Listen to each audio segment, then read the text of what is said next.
أصدقائي وقرائي ومتابعين الأعزاء وكتاب المستقبل، أهلا وسهلا بيكم في حلقة جديدة ومهمة جدا في قناتي اللي هي في الأصل قناتكم، واللي بكون حريص فيها جدا إني أقدم لكم محتوى مفيد وثري، وكل ثانية في الفيديو لازم تحتوي على حاجة مفيدة، على أن يتم تقديم تلك المعلومات بشكل شيق وممتع علشان ما تشعروش بالملل قيد أنملة. كذا حد منكم بعت لي رسائل وميلات بيطلب مني اني اتكلم عن كتابة المقال وازاي اكتب مقال ناجح ومؤثر وشيق ومش ممل. فالفيديو ده مش بس للي طلب مني ده، لا ده انت كمان من جواك ممكن تكون عايز تكتب مقال بس مكسل تطلب، او عندك حاجة عايز تقولها للجمهور ومش عارف تسردها لهم بطريقة صحيحة، مش عارف تقولها لهم ازاي. عندك معلومات ثمينة جوه مخك وعايز تشارك بيها المجتمع والعالم لكن ما تعرفش تقدمها لهم ازاي. عاوز تعرف تجيب منين تلك الماكينة اللي تدخل فيها أفكارك ومعلوماتك وتجاربك فتطلع لك من الناحية التانية مقال رائع يقراه الناس ويستفيدوا منه ويشكروك. في الفيديو ده هتعرف ازاي تصنع الماكينة دي وتركبها في دماغك، وبعد ما تشوفه للنهاية بدون ما تفوت أي ثانية هيكون عندك المقدرة على إنك تكون كاتب مقال رائع.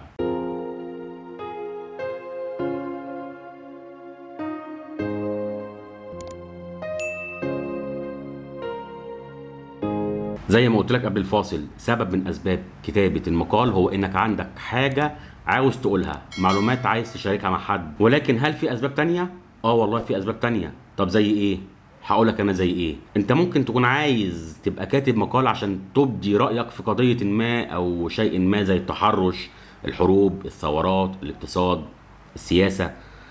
تكون كاتب مقال رأي.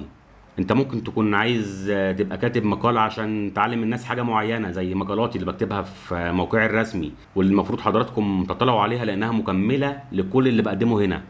لكن للأسف يعني عدد الزوار اللي بيدخلوا موقعي يوميا حوالي 1000 شخص تقريبا، منهم 150 فقط اللي بيكون مصدرهم يوتيوب. ما علينا، خلينا في موضوعنا. انت كمان ممكن تكسب من المقالات دي. ايوه زي ما سمعت كده، في الحاله دي انت بتمارس شغفك في نفس الوقت هتكسب منه. انا كنت بكتب مقالات في موقع هافينجتون بوست الانجليزي بمقابل محترم، وكنت بكتب في مواقع تانية لصحف مصرية وعربية لكن مش هينفع اقول اسمها. طب لو مش عارف تلتحق بالمواقع دي او تكون احد كتابها، عادي جدا اعمل لنفسك موقع محترم، حط فيه مقالاتك، وعلى المدى البعيد اربط موقعك بادسنس واكسب منه. لو عايزين تعرفوا ازاي اكتبوا في التعليقات، ولو لقيت طلبات كتير هعمل حلقة مفصلة عن الموضوع ده. طيب يلا نعرف ازاي تكتب مقال في حلقة واحدة فقط موجزة منجزة. اول حاجة لازم نعرفها يعني ايه مقال. المقال ببساطة هو كلام إنشائي نثري، ليس طويلا مترهلا فيمل منه القارئ، وليس قصيرا فلا يشبع شهية القارئ ويرضي نهمه. يكون وسط، بيتكلم عن موضوع محدد واحد، ما يكونش متشعب علشان القارئ ما يتوهش منك. الكلام فيه يطلع من القلب بدون أي تجمل أو تكلف، علشان لما كلام مقالك يخرج من قلبك مش هيلاقي مكان يروح له غير قلب القارئ. واخيرا لازم يكون بيعبر عن رايك وموقفك تجاه الموضوع اللي انت بتتكلم عنه. وخلي بالك من النقطه دي كويس جدا، لان متابعينك لما هيعرفوك ويعرفوا ميولك ومواقفك، ولو قرأوا لك مقال مخالف لرايك بدون ما توضح ليه غيرت موقفك، هتخسر كتير جدا. لان المقال اولا واخيرا زي ما قلت مقال راي، والمقال له انواع كتير: علمي، اجتماعي، ادبي، سياسي، ثقافي، الخ. قبل اي حاجه وقبل ما تكتب اي كلمه في مقالك لازم تقعد مع نفسك 6 دقايق تسال نفسك فيهم ايه الموضوع اللي هكتب فيه. احنا دلوقتي مثلا في عصر بسم الله ما شاء الله كل 32 دقيقه بيظهر فيه ترند جديد. ايه ده يا امير؟ عايزني اكون كاتب ترندات؟ وان كان ده يعني شيء مش مقزز قوي يعني زي ما انت فاكر، لكن الموضوع مش كده خالص. انت في اليوم بتشوف 50 حاجة تستحق الكتابة. اختار الحاجة اللي انت تقدر تكتب فيها وتحس انك عندك كلام كتير تقدر تقوله فيه، وحدده. ولو لقيت انك عندك موضوعين او 3 او حتى 10، والله خير وبركة، يعني ده شيء ما يخليكش تتشتت. يعني ما تقلقش، اكتب اسامي ال10 موضوعات ورا بعض على هيئة نقاط، واختار منهم الموضوع اللي تحس انه بيلح عليك الحاحا انك تكتب فيه. علم عليه او شخبط عليه والباقي خليه ليوم تاني. من هنا نستنتج ايه؟ ان حضرتك تشتري مفكرة حلوة كده ولطيفة، يعني زي دي كده اهوت، او نوت بوك، او حتى موبايلك، بحيث تنظم نفسك وحياتك. انا من دلوقتي عارف ايه موضوع الحلقة اللي هنزلها في ابريل 2021 ان شاء الله، يعني ده لو عشت. ويجي هنا دور السؤال المهم: منين اقدر اجيب افكار كتير جدا؟ الإجابة ببساطة من القراءة الكتيرة جدا والاطلاع الكتير جدا واستغلال أي جلسة مع أصدقائك علشان تشغل موتور العصف الذهني. حتما أي قعدة مع صحابك حتى لو على القهوة هتلاقي نفسك طلعت منها بموضوعين ثلاثة على الأقل. تقدر برضو تجيب مواضيع من السكرول داون على الفيسبوك أو أي وسيلة من وسائل السوشيال ميديا. ولو هتسألني عن أهم وسيلة في وسائل السوشيال ميديا تقدر تطلع منها أفكار، هقولك بمنتهى الأمانة مش الفيسبوك. أمال إيه؟ هقول لك لينكد ان. وبرضه لو عاوزين حلقه كامله عنه وعن كيفيه الاستفاده منه قولوا في التعليقات، ولو لقيت ناس كتير عاوزاه هعمل حلقه عن ازاي تستفيد من اللينكد ان. بس يا برنس اديني قلت لك عن مصادر كتير جدا تقدر تجيب منها مواضيع. اخترت الموضوع الحمد لله الحمد لله. طيب بعد ما قدرت تحدد الموضوع اللي هتتكلم فيه افتح ملف وورد او طلع ورقه وقلم، فنجان قهوه، على حسب كل واحد بيحب يكتب ازاي. اكتب فوق خالص اسم الموضوع بتاعك، وليكن مثلا الشريحه بتاعت ايلون ماسك اللي هتغير مجرى العالم ومستقبل البشريه. ارتشف رشفه من قهوتك وابدا بص في السقف واسال نفسك ايه الهدف المقالي؟ عاوز اكتب مقال عن الموضوع ده ليه؟ هتقول مثلا الهدف هو تسليط الضوء على الشريحه دي وذكر كل المعلومات عنها وتعريف القارئ مزايا الموضوع ده واضراره الجانبيه. هتتطرق لتاريخ الناس اللي حاولت قبله تعمل حاجه زي دي، والناس اللي حاولت تصبر اغوار المخ وتقرا اللي بداخله و الخ. طيب الحمد لله كده قدرت تجيب الفكره وتحدد هدفك من كتابه المقال. ايه الخطوه اللي بعد كده؟ الخطوه التاليه هي ان تبحث وتجمع معلومات عن هذا الموضوع بحيث تكتب مقال جامع شامل عن الموضوع ده واللي يقراه يشعر بالاستفاده الحقيقيه. طيب منين تقدر تجيب معلومات؟ لو كان الفيديو ده قبل سنة 1995 كنت هقولك روح مكتبات وتشقى وتطلع عينك عشان تجيب معلومة، لكن دلوقتي الأمر مختلف وانت قاعد مكانك تقدر تستعين بالإنترنت وتجيب منه أي حاجة. المهم خلي بالك وانت بتدور على أي معلومات أو بتجمع أي معلومات هتحس بغزارة شديدة جدا. اصبر وتأنى واختار أهم موقعين أو أهم 3 مواقع تجيب منهم معلومات واقفل الباقي.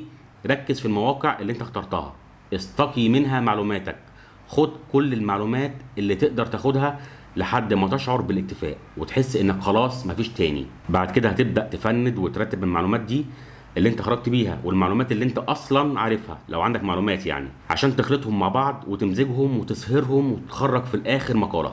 انت كل ده لسه ما كتبتش كلمة في المقال، خلي بالك. اقعد بقى واشرب شوية قهوة تانيين وفكر في عنوان جذاب لمقالك، وخلي بالك لازم يكون جذاب علشان يشد القارئ ويخليه يقرأ مقالك.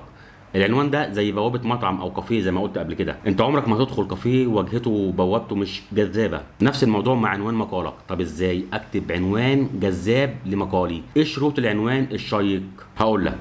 أول حاجة ما يكونش طويل، بالكتير أوي 12 كلمة، وما يكونش مضلل زي العناوين الرخيصة اللي إحنا بنشوفها كتير ونيجي ندخل نقرا المقال نلاقي حاجه تانية خالص مختلفه تماما عن العنوان. تالت حاجه خليه فيه رقم ويجمع بين السؤال وصيغه المخاطب احدهما او كليهما. كل شيء تريد معرفته عن شريحه ايلون ماسك. شوفوا عناوين فيديوهاتي وانتوا تعرفوا انا بتكلم في ايه. هتلاقي مثلا 10 روايات يجب ان تقراهم قبل ان تموت، كل شيء تريد معرفته عن الكندل امازون، كيف تكتب روايه، افضل 5 روايات يمكنك قراءتهم. حتى عنوان الفيديو ده هيكون كيف تكتب مقال، وهكذا. هتلاقوا عناوين فيها ارقام او صيغه مخاطب او سؤال. بعد كده المقدمه. مقدمه مقالك شيء مهم جدا وده اللي هيخلي القارئ يستعد لموضوعك وبتمهد له اللي انت هتقوله له. انت خلاص جذبت القارئ ان هو اهو هيدخل يقرا مقالك من خلال العنوان. اديله على طول ما ترحموش مقدمه حلوه وشيقه وجذابه، جر رجله عشان يكمل 5-6 سطور ويستغرق بعدها في مقالك. المقدمه دي تكون سؤال استنكاري مثلا او تعجبي زي مثلا ترى كيف سيكون شكل البشريه بعد 100 عام من اختراع تلك الشريحه التي اعلن عنها ايلون ماسك؟ هل من الممكن ان ياتي ذلك اليوم الذي تجد فيه رجل نائم على الارض لان شريحته تم اتلافها؟ هل من الممكن ان تجد شخصا ما يكره شخصا اخر فيخترق شريحته ويمسح كل ذاكرته وذكرياته؟ الكلام الجامد ده هتخلوني اكتب مقال عن الموضوع ده والله. المهم فهمتوا كده قصدي انا عايز اقول ايه بالمقدمه؟ فهي المقدمه شيء مهم جدا. هتفهموا اكتر لو دخلتوا في اي فيديو من فيديوهاتي وشفتوا مقدمته اول 30 ثانيه في الفيديو ده، او لو قريتوا اول صفحه من اي روايه من رواياتي، طارق، لا شيء مما سبق، لوغاريتم، لا تبدا القتل، دوائر انتقام، هتلاقوا نفس الموضوع ده بالظبط. بعد كده يجي الدور على متن المقال، جسم المقال، بنية المقال. اوعى تعمل فقرات طويلة، خلي فقراتك صغيرة. الباراجراف مقسم لجمل، جمل قصيرة تفصل بينها فاصلة. حاول تكتب بصيغة المخاطب علشان القارئ يشعر بحميمية بينك وبينه. اتكلم بألفاظ سهلة مش معقدة. اوعى تستعرض عليه بلغة صعبة، انت مش بتكتب رواية. ولو حبيت يعني تستعرض مهاراتك في اللغة ما تعملش كده اكتر من مرة او مرتين بالكتير.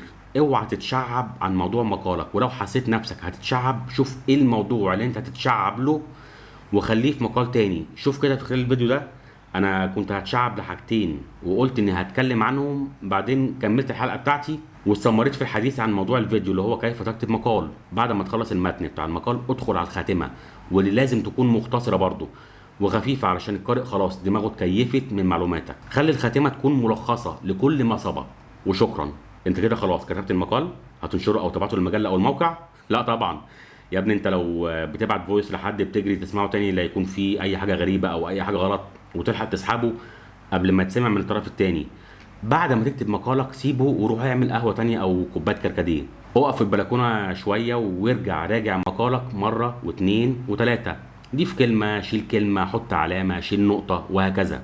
اقرا مره واتنين وتلاته واربعه. حلو؟ عجبك المقال؟ اتكل على الله وانشره، او ابعت يعني الجهه اللي هتنشره. والسلام عليكم ورحمة الله وبركاته. أي حد عنده أي سؤال أو استفسار يكتبه في التعليقات وهرد عليه. أي حد عنده أي اقتراح أو عنده موضوع حابب إن أتكلم فيه يقول في التعليقات برضو هرد عليه، أو يبعت لي على الميل amir@amirعاطف.com يقول لي إيه الموضوع اللي حابب أتكلم فيه وهتكلم فيه إن شاء الله بإذن الله. ادخلوا شوفوا مقالاتي في الموقع الرسمي amirعاطف.com وهتلاقوه ب5 لغات: عربي، إنجليزي، فرنسي، إسباني ويوناني.